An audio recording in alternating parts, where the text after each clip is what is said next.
আমরা যেমনটা ঠিক আশা করি যে বাংলা সিনেমা আমরা দেখতে যাব, দুটো হাততালি পড়বে, একটা চিৎকার আসবে, একটা উৎসাহ আসবে, এইটা খুব ছিল হলে।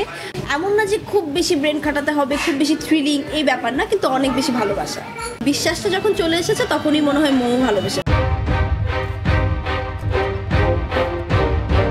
যখন ছিলাম তখন একটা জিনিস ভালো লাগছিল যে দর্শক রেসপন্স করছে প্রত্যেকটা সিকোয়েন্সের সাথে, প্রত্যেকটা ডায়লগের সাথে, প্রত্যেকটা সিনারির সাথে তারা রেসপন্স করছে, তারা রেসপন্সিভ ছিল অনেক বেশি।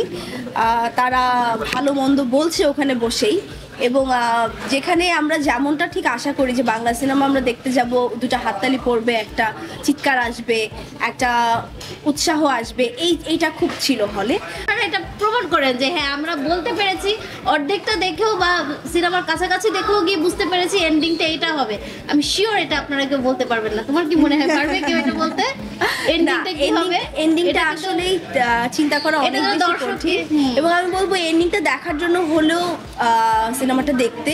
এমন না যে খুব বেশি ব্রেন খাটাতে হবে, খুব বেশি থ্রিলিং, এই ব্যাপার না, কিন্তু অনেক বেশি ভালোবাসা। তো আপাতত প্রতিক্রিয়া এতটুকুই আমি বলবো। বাকি হাফটা দেখলে আরো বুঝতে পারবো যে লাস্টে দেখে মানুষ আসলে এন্ডিংটা নিয়ে কি বলে। এবং প্রতিনিয়তই হয়তো বা যতদিন আছি হলে যাব তখন আরো বলতে পারি। সিনেমার অধীনে বলবো যে সিনেমাতে কি বোঝানো হয়েছে। সিনেমাতে যদি বোঝানো হয় যে এখানে যদি আমি বলি তাহলে পুরো গল্পটাই বলে দেওয়া হবে, এত কিছু তো বলা যাবে না।